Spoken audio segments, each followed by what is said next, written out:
Welcome, everybody. This is lecture 15 in this course on models of quantum computation. Okay, so here you see an outline for this lecture. So this is about fault-tolerant measurement-based quantum computation. So last time we had the universality proof, and now we are talking about fault tolerance. It's the natural next step. So the technical parts are parts 2 and 3.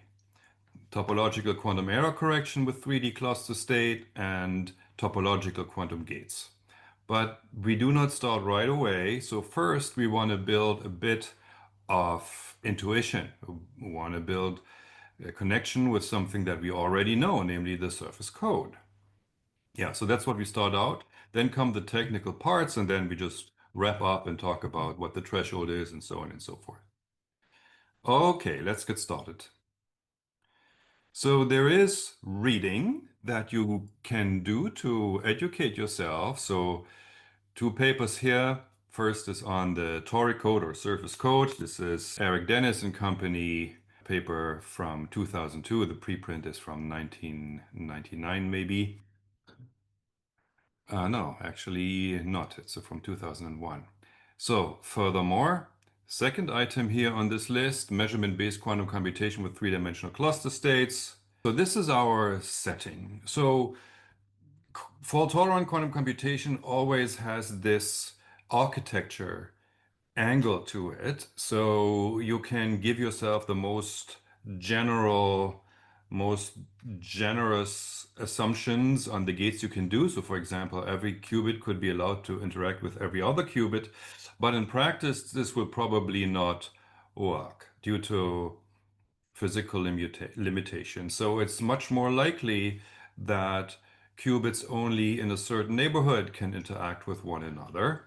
Yeah, and if that is the case, then you would have a geometrical constraint. That's the setting we are looking at here. So that's the whole idea. So we are looking at two-dimensional or three-dimensional settings where you take that point of limited range interaction to the extreme. So we say you can only interact between nearest neighboring qubits. And we look at this in 2D and 3D. As usual, we have this dimensional reduction when we go from MBQC to the circuit model. So MBQC would be the 3D here in this pairing, and the circuit model would be the 2D situation. Okay, and then the question is, so you have constraints. What does it mean for fault tolerance? Is fault tolerance still possible?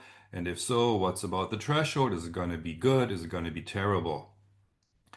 And in this case, it turns out that the threshold is still good. We have a high fault tolerance threshold. So that's what we are looking at today.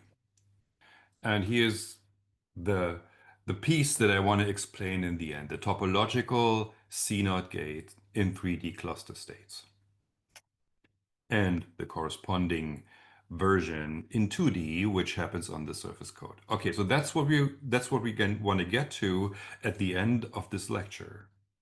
And so now I made this point that the threshold is good, even if you have this rather stringent constraint.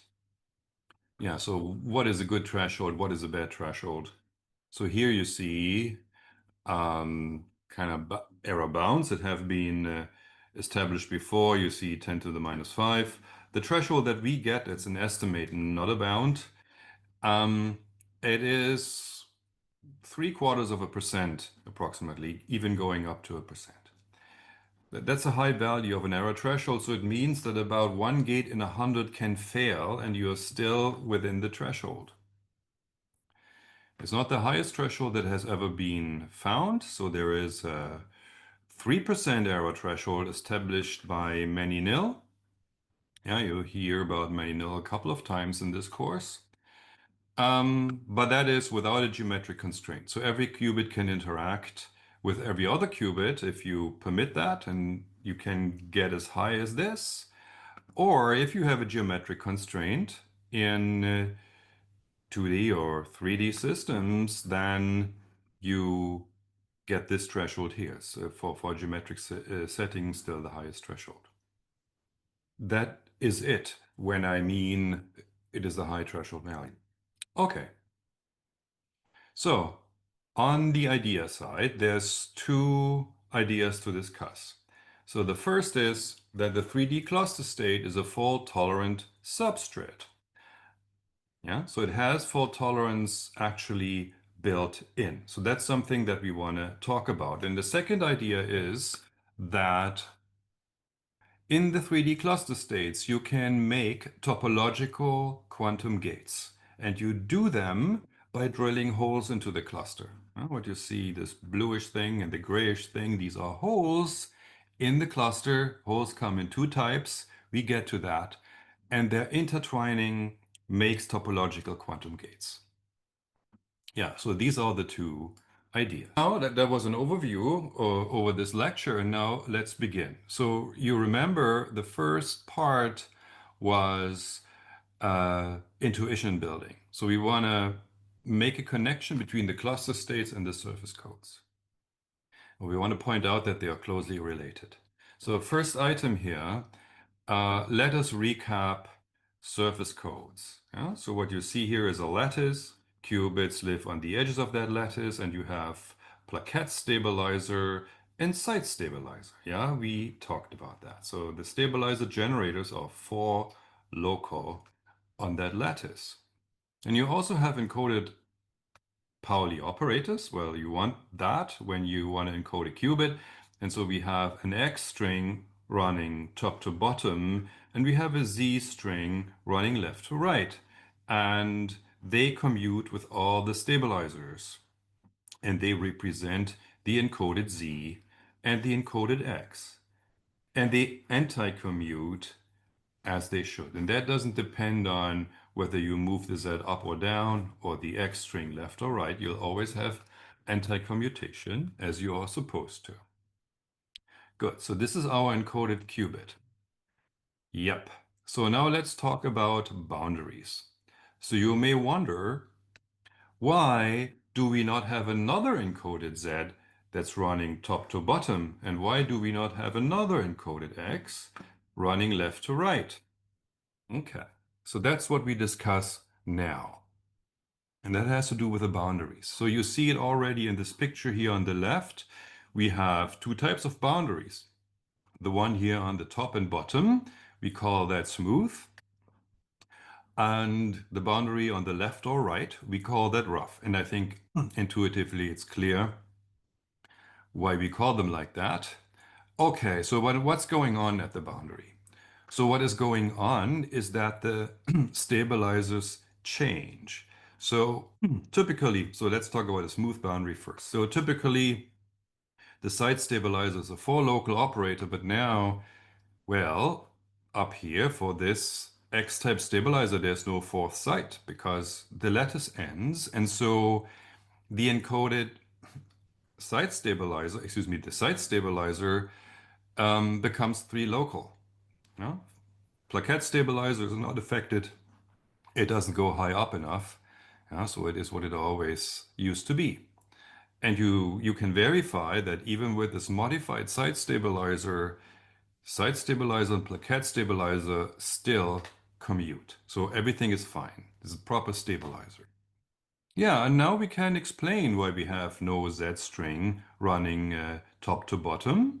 And the reason is that such a string would fail to commute with the site stabilizer at its end. So take this thing here, this 3 local X stabilizer, move it 2 locations to the right, and you find that the stabilizer and the Z string would overlap in an odd number of places, namely in one place, and hence anti-commute. Yeah? So the encoded Pauli operator is not supposed to anti-commute with any of the stabilizers. So yeah, so that Z string is not an encoded Pauli operator. And with the rough boundary, it's a similar thing. The rough boundary, it is now the plaquette stabilizer that changes and the site stabilizer that remains the same. And so the effect now is that the X string, it's would be horizontal in that picture over here. So the X string cannot end in a rough boundary because it fails to commute with a plaquette stabilizer over there.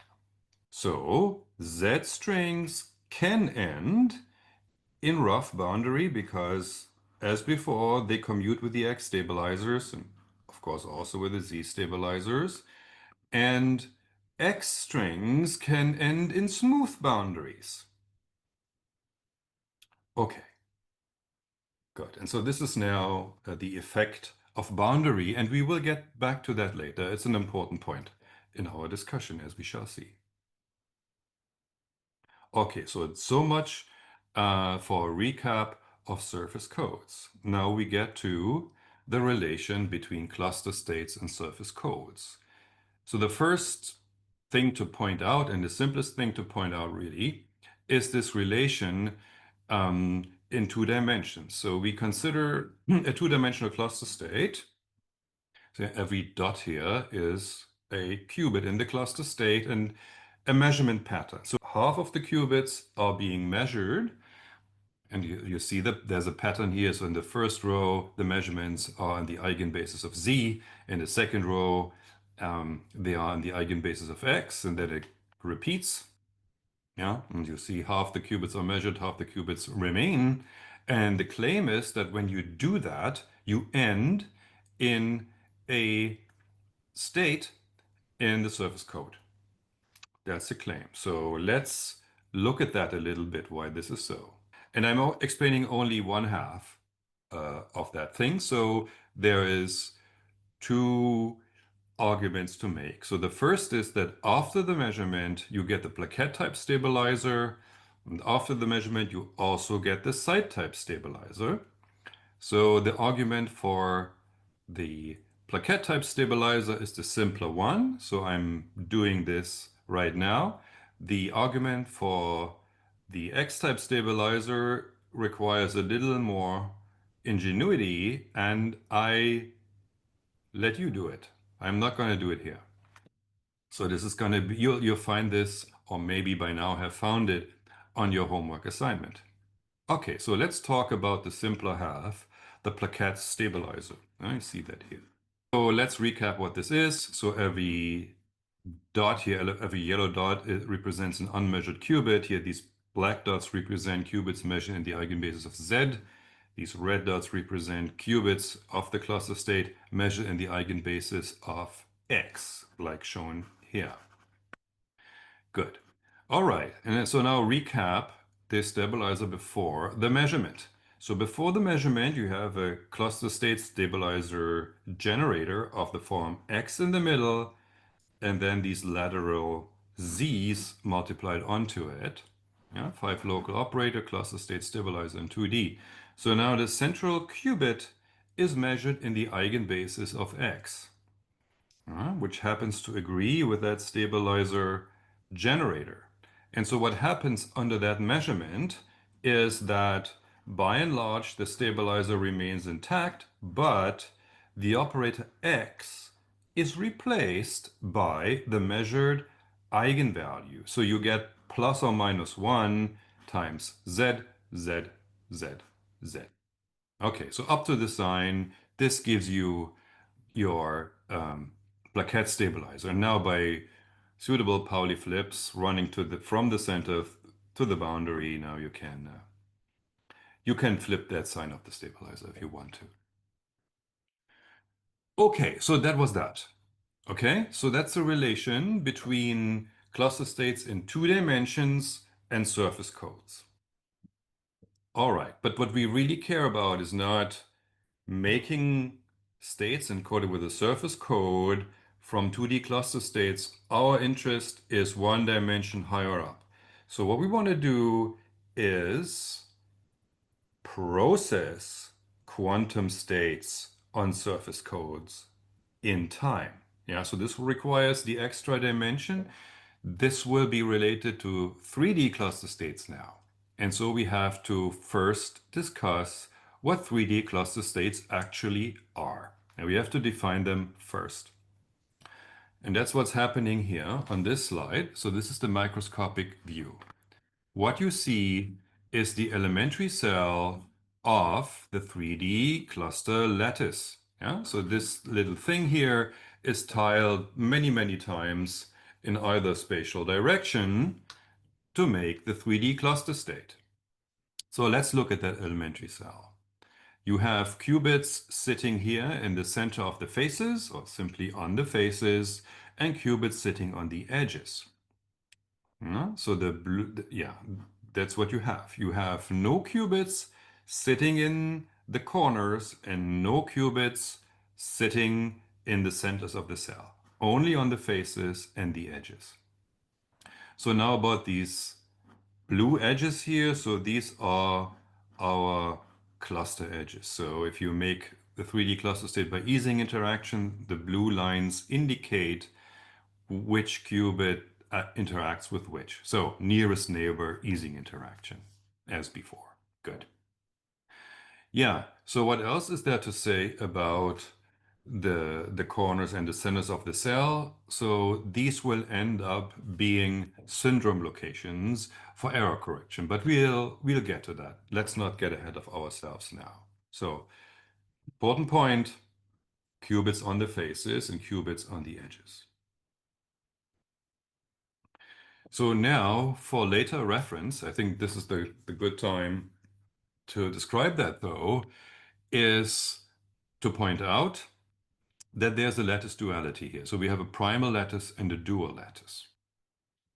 And how does this come about? So let's consider a lattice translation by half a lattice constant in either spatial direction. So you go one step to the left, one step to the back, and one step up.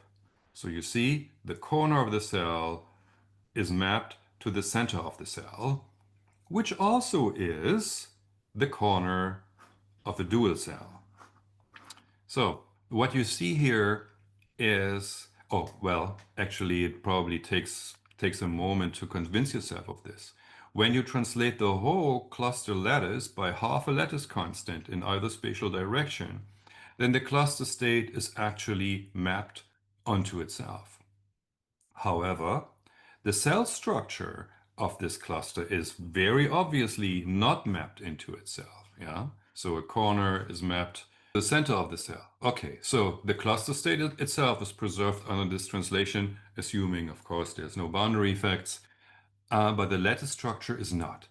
The primal lattice is mapped to a dual lattice. Yeah. So as I said before, a corner becomes center of the cell, or alternatively, the corner of the dual lattice. Yeah, okay, so this lattice translation translates you between primal and dual lattice. A face of the primal lattice is an edge of the dual lattice, an edge of the dual lattice, edge of the primal lattice is a face of a dual lattice, and so on and so forth. Okay, and so this lattice duality facilitated by this translation is the reason that many objects in this scheme exist as primal and dual. So now, with all this said, we can now make the mapping from 3D cluster states to propagating surface codes in time. So this is what you'll find here on the right half of the slide. But before we get there, let's recap the 1D situation again. Much simpler, one-dimensional situation, because we will refer to that in this argument. Let's look at the simplest situation. So this is a part of a cluster just just consisting of two qubits which are connected by a link. So this is where the Ising interaction has interacted. So we consider a cluster state with input.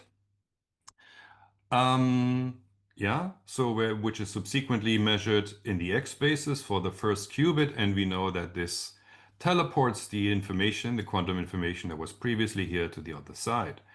But it does, in addition, do a Hadamard gate. Remember the universality proof. We have talked about that.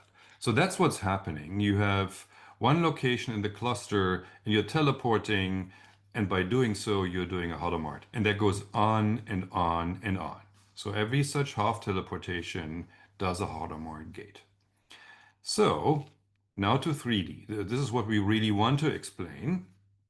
And so what you see here, first about that. So this is part of a 3D cluster. We're just looking at two consecutive slices. So you see we are really viewing it in terms of slices. So this blue thing here is a slice, that blue-red thing is another slice, and then we have these edges that go into the direction of time. So we have stretched it a little bit so that we can still see what is going on here. But these are just, yeah, this would be half a lattice cell wide.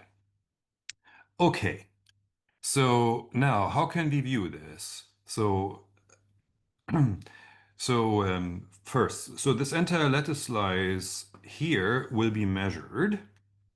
So assume we have some encoded quantum information sitting here. So then part of these measurements, they'll just measure the stabilizer. So this is everything shown in red. That will measure the stabilizer, from which you get your error syndrome. Okay, and then the blue qubits are being measured too. I mean, we have not all the lines sitting here, that would be too cluttered, but you see, when you measure a blue qubit, that just gets you the half teleportation of the logical information into the other lattice. Yeah, so this is the counterpart of what you saw here. So this will be doing a Hadamard gate. So that's what the black edges together with the X measurements over here do. Yeah, to summarize, we had stabilizer measurement, we had the half teleportation into the next slide, and that's what's happening, and then the whole process starts over. Yeah. So actually, when the real lecture happened, we had a little bit of discussion at this point. Yeah. So there were quite a few questions.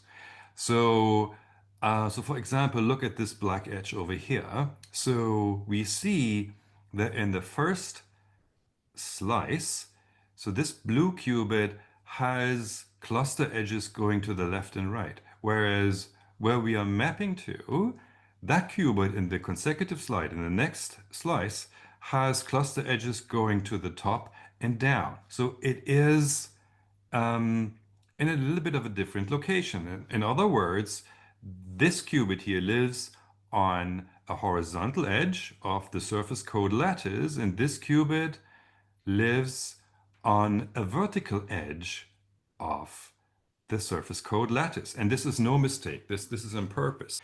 So what we see here is the lattice duality thing.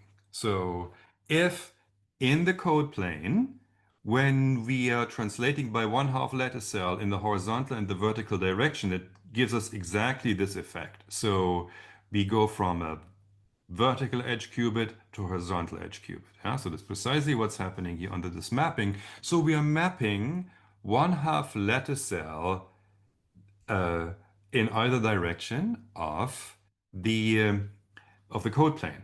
And then, of course, here is the translation by half a lattice cell into the third direction. Yeah.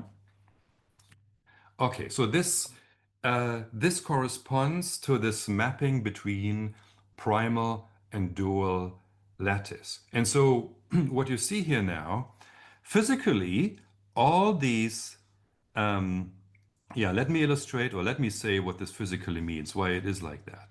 So you see the stabilizer measurements over here and over there, they are the exact same physical operations.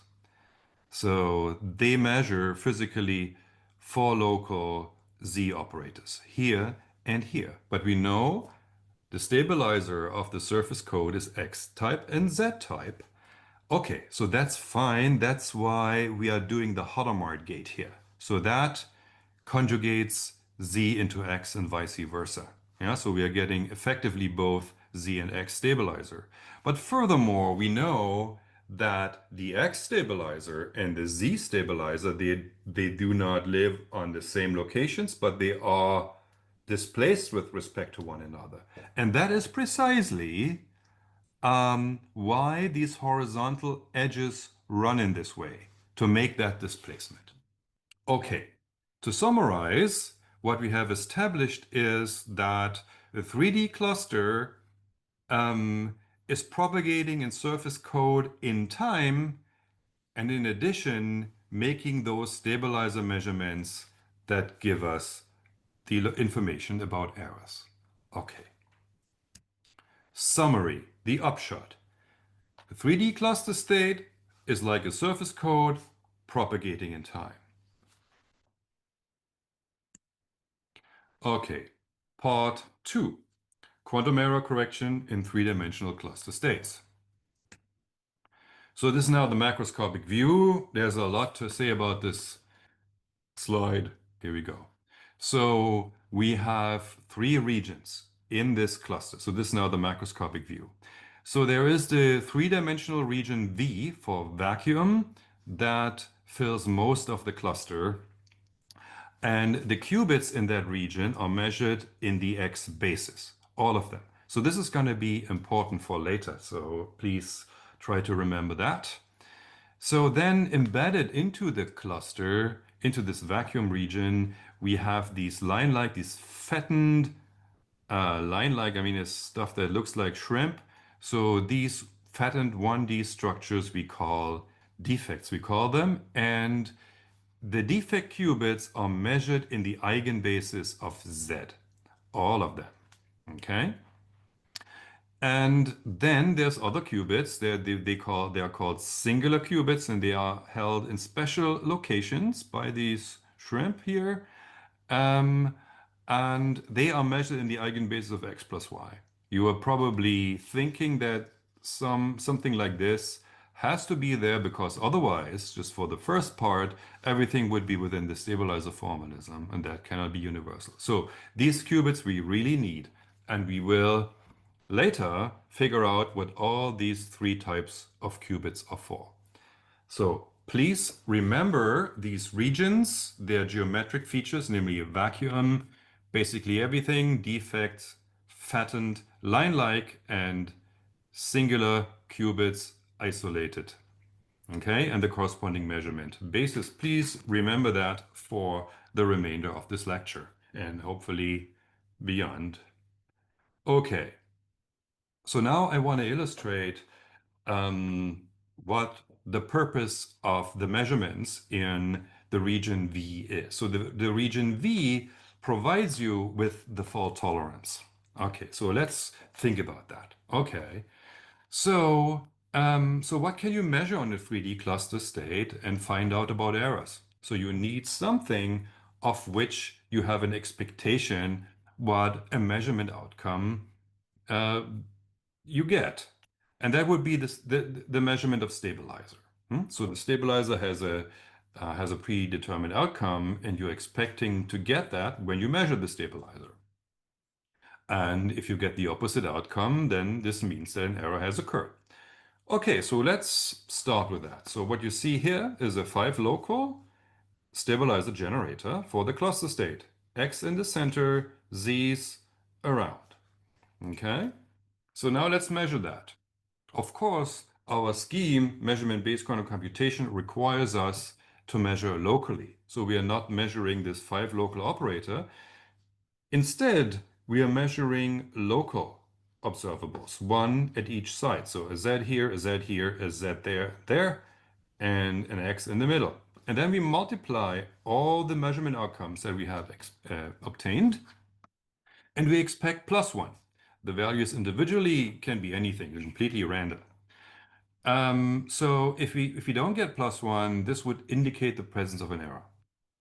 Okay, so this is how we can measure through local measurement and classical post-processing that stabilizer. But there is a but. So this is not what we are actually going to do. And the reason is all measurements in the region V are in the X basis. Are in the X basis. All measurements in the cluster region V are in the X basis. So these local Z measurements we do not have at our disposal. So that's not how the scheme works.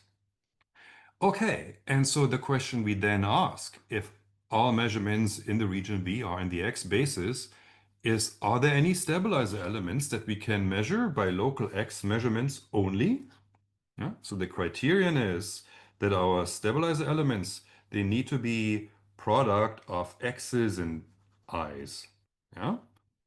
So in other words, they need to be tensor product of X's on a subset of the qubits. The question is, are there such stabilizer elements? Yes. Here is a very simple example, and this is the example that we're actually going to use.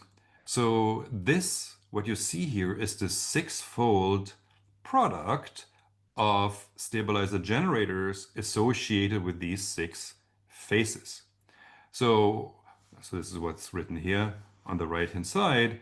And well, obviously, when you do this multiplication, you get all the x's on the centers of the faces, but the z's that every stabilizer generator individually brings, they drop out.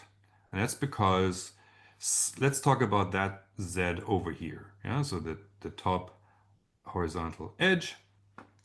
So it gets a z from this front face and it gets a z from the top face. So you have z squared sitting here really, and that's the identity.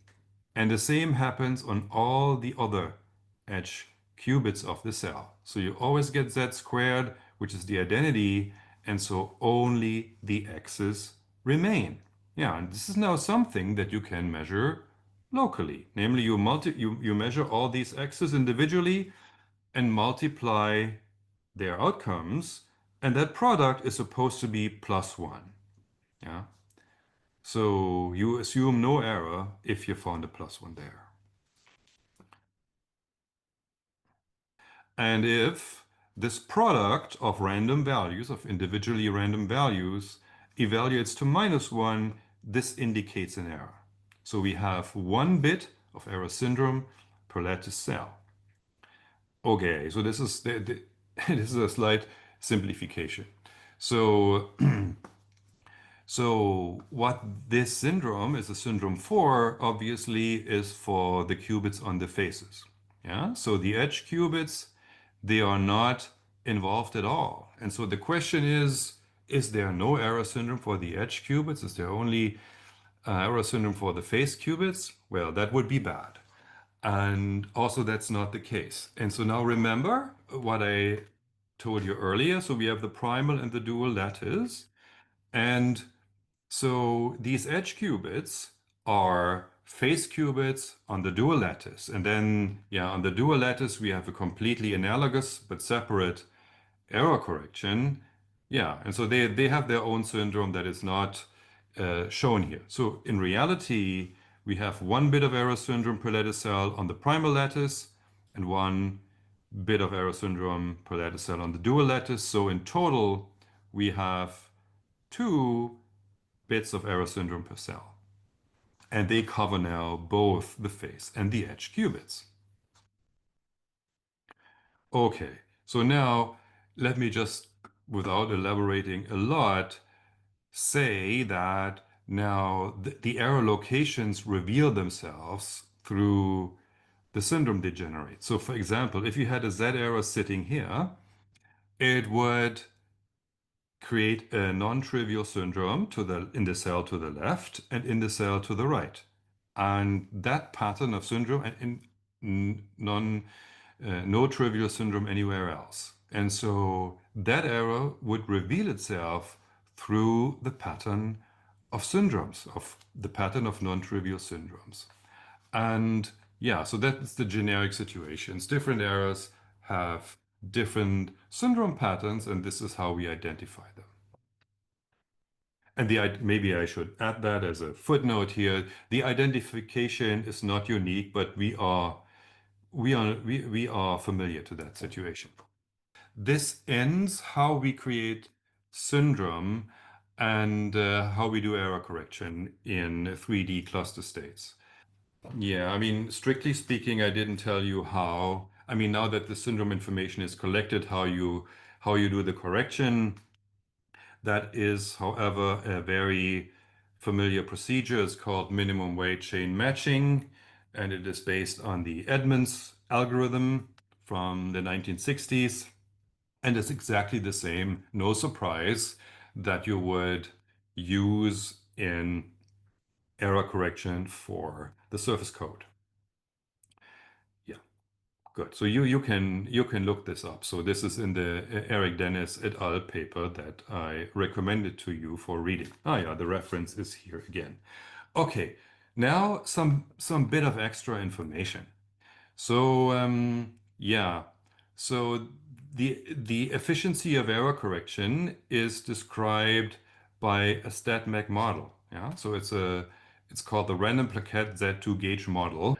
And yeah, it's kind of a twin of the Ising model. But the fun thing is that this model of statistical mechanics has previously been discussed before people related it to the Tory code. Yeah? And this model has a phase diagram. It has certain interactions, certain Hamiltonian.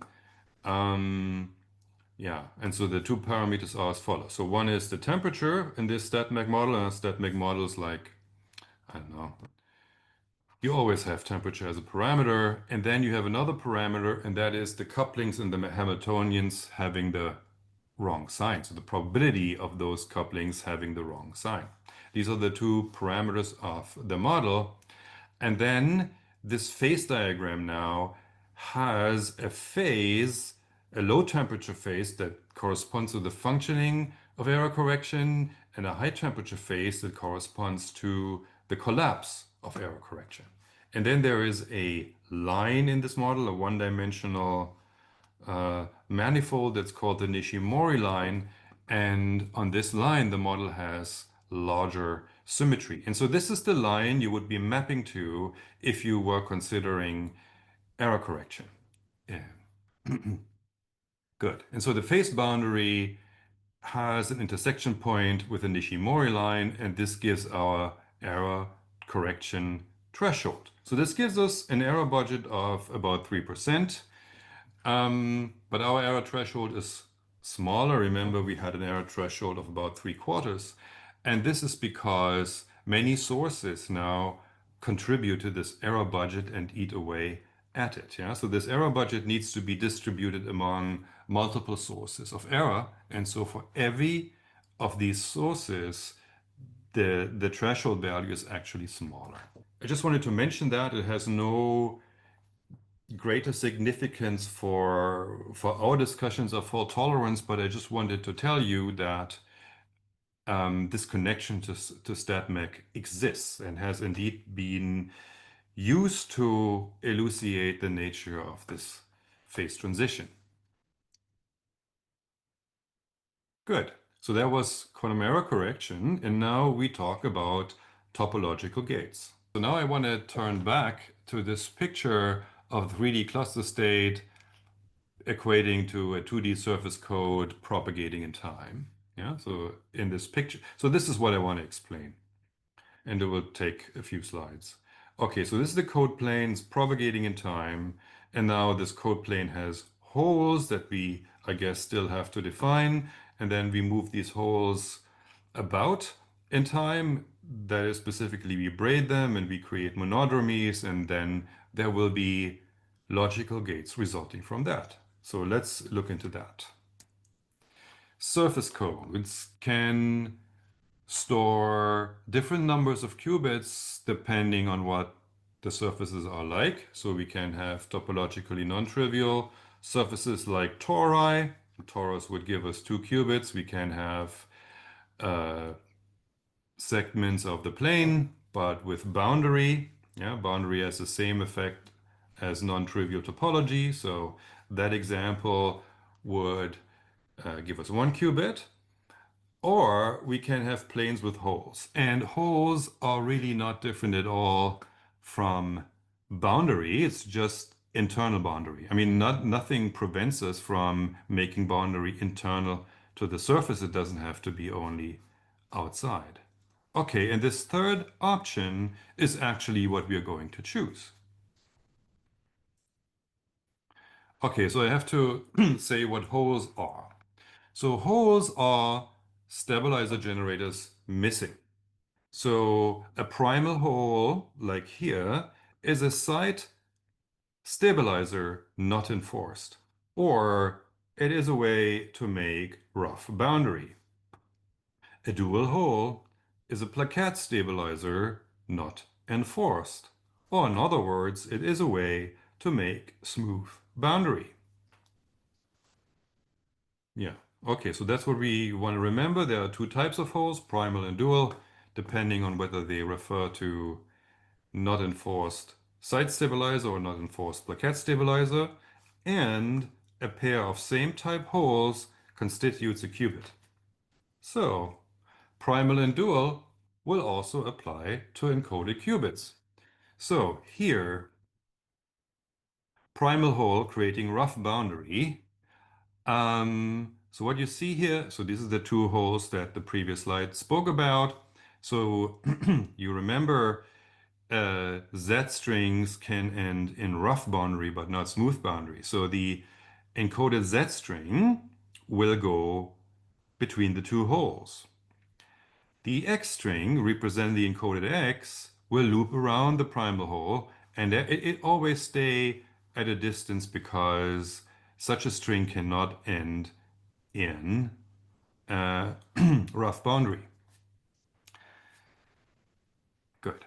Okay, and so you again you see the anti-commutation between Z and X as we are supposed to. So now for the dual hole with smooth boundary, it is the exact opposite situation. You can have an X string run between the two holes, and the Z string has to loop around, cannot end there.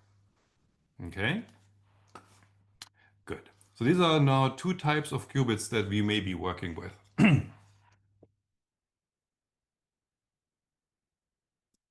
Good.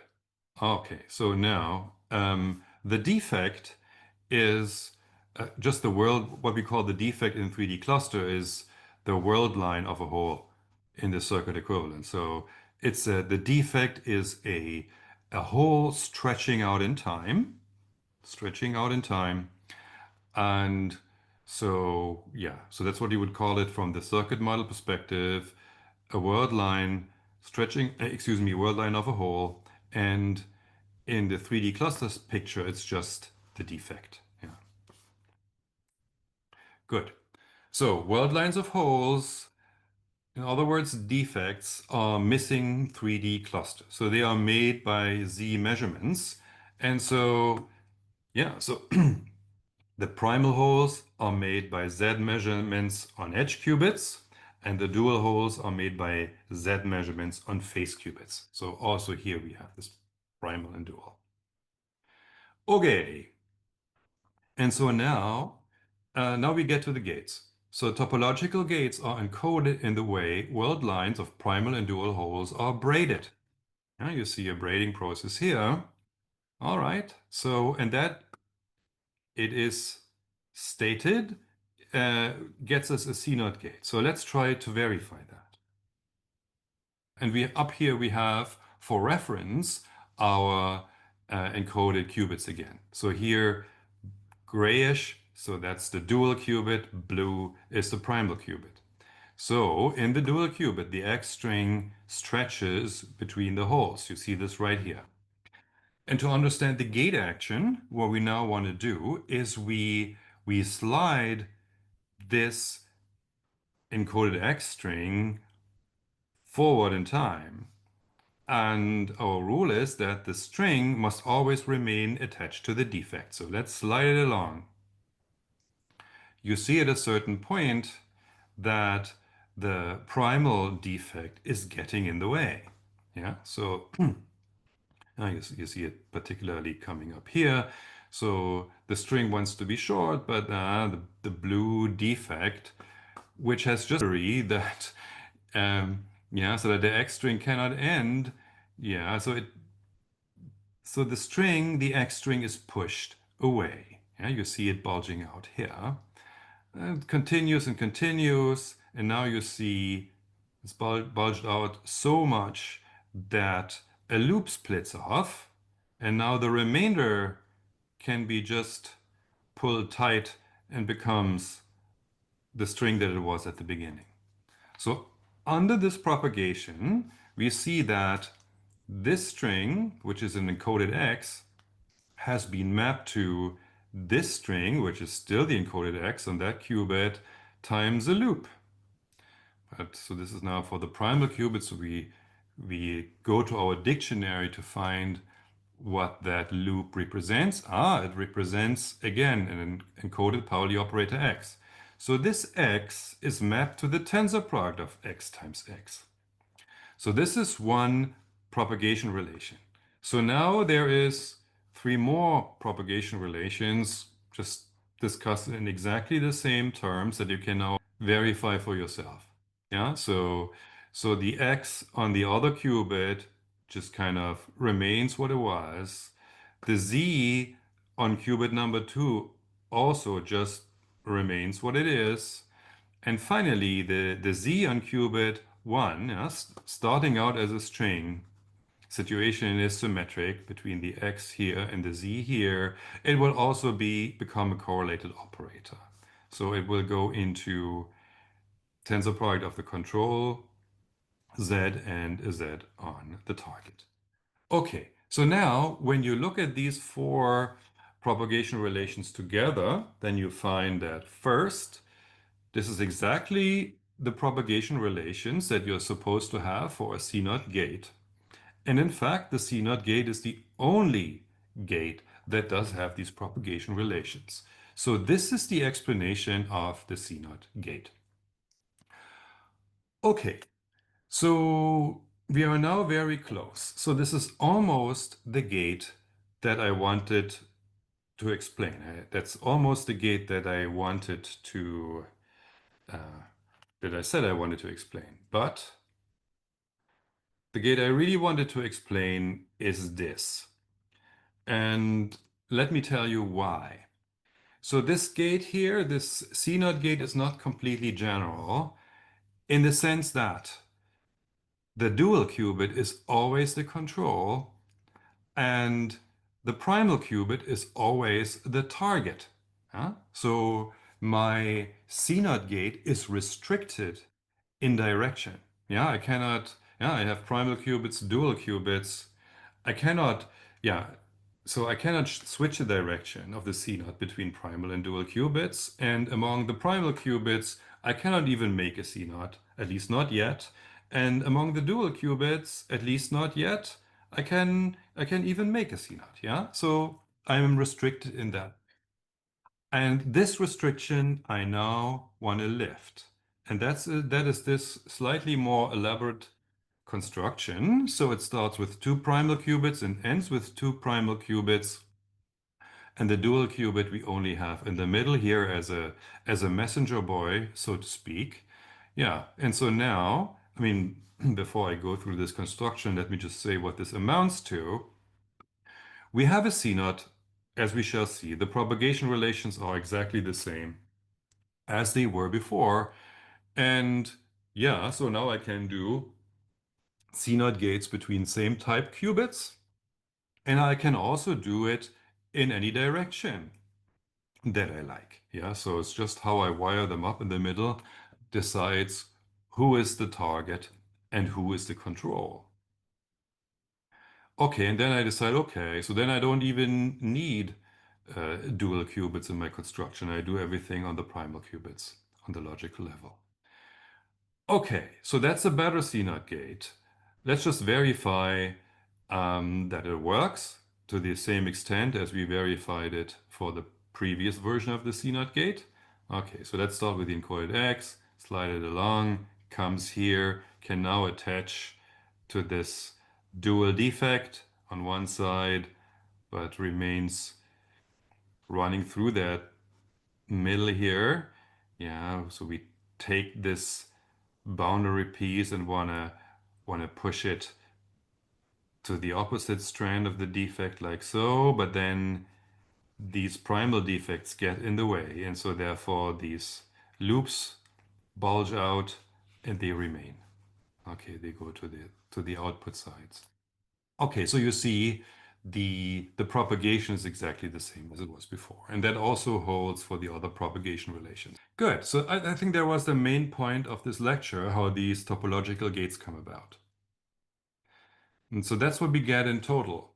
We get the CNOT gate as just explained. We get Z preparation and Z measurement. We get X preparation and X measurement. So that's actually it, what we get in the topological fashion, and that is not universal. But the only thing we need is, for a universal gate set, is one non-Clifford element, and that's the preparation of an ancillary state that's an eigenstate of x plus y. And that we do like this. So this construction here, two lines of defect holding in place a singular qubit. So that makes us encoded states of this form encoded with the surface code. So what comes out here are these ancillars encoded with the surface code. However, these are encoded ancillar states, yes, but they are still prone to error. They are erroneous encoded ancillar states.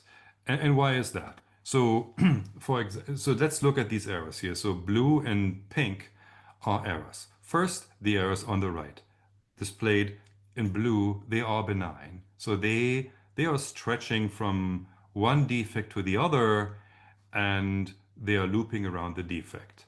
The defect strands are both far separated and fat, and therefore this string and this loop are long and therefore suppressed in a local error model. So they are not very likely to occur. But now let's talk about the errors in pink, which are close to the singular qubit. So what you see here, so they're near the singular qubit. First, the defect strands are no longer spaced apart far. So that's why this pink error here, this curved one, I mean, it is not very highly suppressed. It is a very short string. And also, they are no longer fat near the singular qubits. And this means that this loop type error is also a short string and therefore not very suppressed. Okay, so yeah. The upshot is that near the singular qubits, the error correction afforded by all this topology breaks down. But we have something to make up for it, and that is magic state distillation. Yeah, so it's a procedure described by Sergei Bravin, Alexei Kitaev in this paper listed here. Okay, and so this error that you pick up is not a killer. You can subsequently get rid of it by magic state distillation, and that only requires gates that you have already established in a fault-tolerant fashion. So that's it. So that's the construction. Okay, so a few items to conclude with. Threshold. So this is for a particular model of errors. So this is probabilistic Pauli errors. So in other words, partially depolarizing error for each operation involved. So qubit preparation, gates, local and non-local, and measurement. So every one of these operations carries partially depolarizing noise. And then we get two thresholds, one for for the vacuum region V. And so this value is obtained by numerical simulations. And then you get one threshold for the purification of those A states that you need for universality. And that is analytical, but it's based on a Taylor expansion, an only leading order Taylor expansion. But yeah, it is 5 times as high as the former. And so you think, even though it is only leading order, it's probably accurate enough to say that this threshold, the threshold of the bulk, is going to be smaller, and therefore the overall threshold for this computational scheme. So topological error correction sets the overall threshold. Yeah, okay, so that's it. That was fault-tolerant quantum computation with three-dimensional cluster states.